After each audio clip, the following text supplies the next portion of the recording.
चलिए बात करते हैं आज इस वीडियो के अंदर एक ऐसी इंपॉर्टेंट कंपनी के बारे में जिसके अंदर अभी आपको लगातार बड़ी गिरावट नज़र आ रही होगी और इन्वेस्टर इसमें काफ़ी बड़े लॉस में बैठे हुए हैं।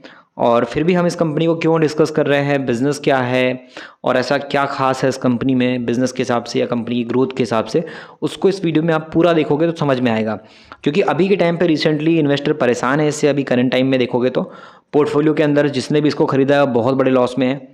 और मार्केट के हिसाब से देखा जाए तो पर्सनली मैं अपनी बात करूँ तो मेरे पोर्टफोलियो में भी ये भी लॉस में चल रही है। तो मार्केट के हिसाब से आप देखोगे तो इन्वेस्टर परेशान है इससे, क्योंकि इसके शेयर प्राइस की जो हिस्ट्री है वो काफ़ी नेगेटिव हो चुकी है अभी के टाइम पे और कोई खास इंटरेस्ट इन्वेस्टर का क्रिएट नहीं हो रहा है। मार्केट प्रेशर में है और गिरावट के टाइम पे ये भी काफ़ी खतरनाक तरीके से गिर रहा है। तो अगर हम यहाँ पे बात करें कंपनी के बिज़नेस के बारे में तो क्लाइंट की बात कर लेते हैं, फिर नाम की कंपनी के बिज़नेस के बारे में और भी सेल्स प्रॉफिट ग्रोथ की चीज़ें हैं उसको समझेंगे। तो क्लाइंट के हिसाब से आपको मल्टीपल नाम, सिप्ला, गैल की बात करें, TNPL हो गया, टाटा प्रोजेक्ट हो गया, टोयो का नाम नज़र आ रहा होगा। उसके बाद आपको ये टोरेंट पावर के नाम देखने को मिलेगा। उसके अलावा अजंता फार्मा हो गया, आदित्य बिरला ग्रुप हो गया, आरती इंडस्ट्रीज़ हो गया, अडानी है, इंडियन ऑयल हो गया, Jindal steel and power, LT Larsen and turbo हो गया, लिंडे ग्रुप, लुपिन और भी मल्टीपल नाम आपको नज़र आ रहे होंगे। NFL, PI industries, NTPC, Praj industries, multiple नाम आपको देखने को मिलेंगे जिनके साथ ये अपना बिजनेस चला रही है कंपनी और बिज़नेस में एक अच्छी खासी ग्रोथ करके भी दिखा रही है। तोशिबा वगैरह ब्रांड आपको नज़र आएंगे जिनसे ये पैसा बना रही है। तो चलिए कंपनी के नंबर्स को देखते हैं, क्योंकि क्लाइंट तो वोल्टास जैसे बड़े बड़े नाम आपको नज़र आ रहे हैं जिनके साथ मिलकर के बिज़नेस बनाने की कोशिश कर रहे हैं। Adani Wilmar, Dalmia, CGPL, Asian paint और DCM श्रीराम हो गया और बहुत सारे नाम आपको स्क्रीन पे देखने को मिलेंगे। इसरो वगैरह, JSW वगैरह, नवीन फ्लोरिन, ONGC, ITC, ये ब्रांड ऐसे हैं जिनके साथ मिलकर के ये काम अपना कर रही है। तो मार्केट के हिसाब से चलिए कंपनी के थोड़े से और डेटा को अच्छे समझ लेते हैं, क्योंकि यहाँ पर क्लाइंट के तो नाम आपको बहुत सारे नज़र आएंगे और ऐसी ऐसी कंपनीज़ हैं जिनके साथ ये काम कर रहे हैं, जो ब्रांडेड है कंपनी है, मार्केट में इनकी ब्रांड वैल्यू क्रिएट है। इसको आप अच्छे से जानते होगे, इनको आप अच्छे से मतलब इस तरीके से जानते हो कि इनको आप यूज़ भी करते होंगे प्रोडक्ट को लेकर के। अमूल दूध हो गया, अतुल लिमिटेड हो गया, ऐसे क्लाइंट जिनको बात की जाए तो मार्केट में कोई परिचय की ज़रूरत नहीं है, जिनको ऑलरेडी आप पहचानते होंगे। तो ऐसी कुछ कंपनीज इसमें अभी क्लाइंट के बेस पे हैं। तो चलिए बिज़नेस को एक बार थोड़ा सा अच्छे से समझने की आप कोशिश कर लेते हैं। भाई हम जिस कंपनी की चर्चा कर रहे हैं, डिस्कशन कर रहे हैं, इसके शेयर प्राइस की अगर आप बात करोगे अभी हालातों की, तो इसके अंदर अभी 46% के आसपास की गिरावट है। 46% के आसपास का एक बड़ा दबाव अभी इसमें आपको नज़र आ रहा होगा और देखते देखते काफ़ी भयानक गिरावट इसमें आ चुकी है। 2500 के आसपास का अभी के टाइम पे शेयर आपको 1200 के आसपास नज़र आ रहा होगा। तो यहाँ पे 50% के आसपास का फॉल यहाँ से यहाँ तक का देखने को मिलेगा। 46 से लेकर के 50% तक का करेक्शन मार्केट में इसमें देखने को मिल रहा है। तो इन्वेस्टर का काफ़ी बड़ा पैसा यहाँ पर नीचे आ चुका है अभी के टाइम पे। लॉस नहीं बोलेंगे, जिस टाइम पे आप मार्केट से एग्जिट कर जाते हो, किसी कंपनी के शेयर को बेच देते हो, सेल कर देते हो, तो वहाँ पे लॉस होता है। अगर आप उसको सेल नहीं करे हो, पोर्टफोलियो में है आपके, और आज भले ही वो 2500 से 1200 आ गया है, लेकिन अगर आपने उसको 1 साल 2 साल रख लिया और वापस से 1200 से 2500 चला गया तो फिर तो आपका लॉस प्रॉफिट में आ गया।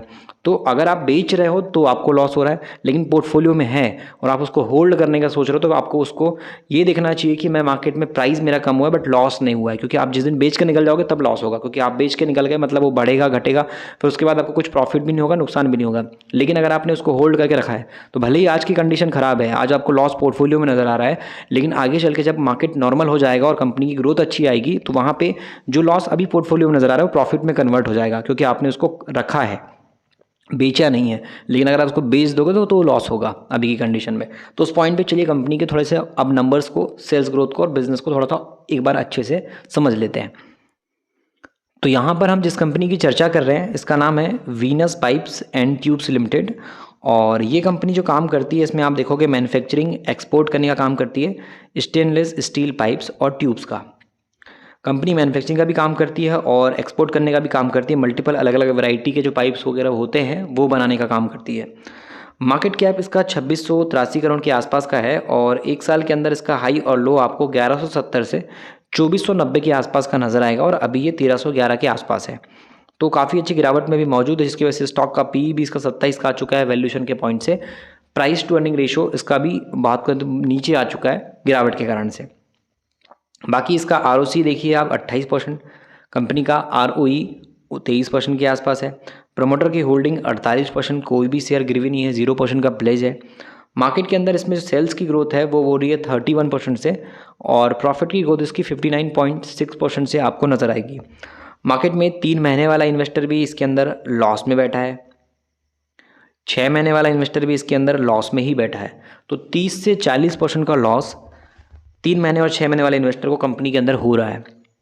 और ये गिरावट काफ़ी बड़ी आ चुकी है। आप यहाँ पे शेयर प्राइस के बेस पे ही देखिए, काफ़ी बड़ा गिरावट इसमें नज़र आ रहा है, और इन्वेस्टर इसमें पैनिक भी काफ़ी ज़्यादा है क्योंकि कंपनी के अंदर अभी गिरावट काफ़ी ज़्यादा है। बट अगर आप देखोगे तो 5 साल की प्रॉफिट की ग्रोथ प्लस कंपनी का 3 साल का ROE काफ़ी हद तक सही नज़र आता है।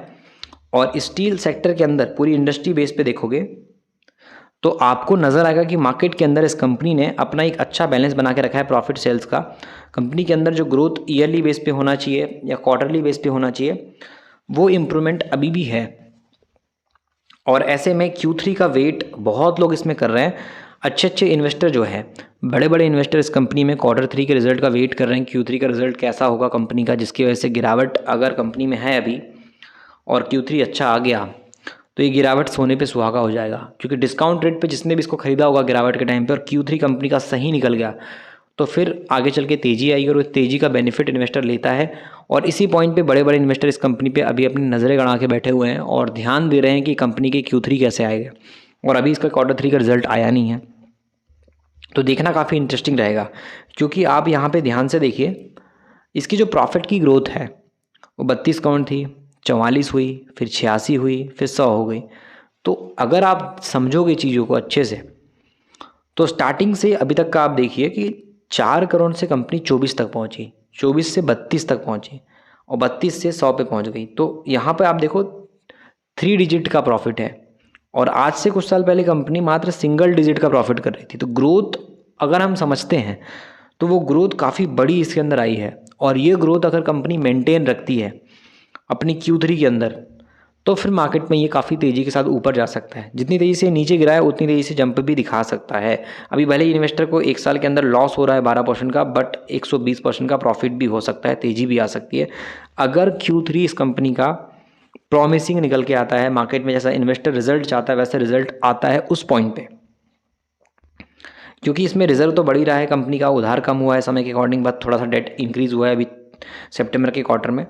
लेकिन दिसंबर की होल्डिंग के अकॉर्डिंग अगर आप समझोगे, दिसंबर की होल्डिंग के हिसाब से, तो आपको दिखाई देगा कि प्रमोटर का जो स्टेक है वो बढ़ा है इसके अंदर, और FIs का जो स्टेक है वो कम हुआ है। तो फॉरेन इन्वेस्टर ने माल बेचा है, बट यहाँ पे प्रमोटर का स्टेक इंक्रीज़ हुआ है, और DIs का जो स्टेक है वो इसके अंदर जितना 14% था उतना ही है अभी मार्केट के अंदर। तो आपको नज़र आ रहा होगा इसके अंदर बड़े इन्वेस्टर की होल्डिंग जितनी थी पहले अब उतनी ही है। तो मार्केट के पॉइंट के हिसाब से समझेंगे तो चीज़ें इसमें काफ़ी पॉजिटिव नज़र आ रही है, जिसकी वजह से करेक्शन के बाद भी इसमें बड़े इन्वेस्टर अपनी नज़रें गड़ा के बैठे हैं। बट इसका ये मतलब नहीं है कि आप स्टॉक को खरीद लो, हमने कोई भी बाय एडवाइस आपको नहीं दी है। इसको जो भी चीज़ें हमने बताई है या नॉलेज के हिसाब से बताइए, मार्केट सीखना ही है तो आप ई-बुक को पढ़िए, इसमें आपको सारी चीज़ें मिलेगी जो लर्निंग के हिसाब से काफ़ी इंपॉर्टेंट है नए लोगों के लिए। लिंक डिस्क्रिप्शन में, वहाँ से आप ई-बुक को चेक कर सकते हो।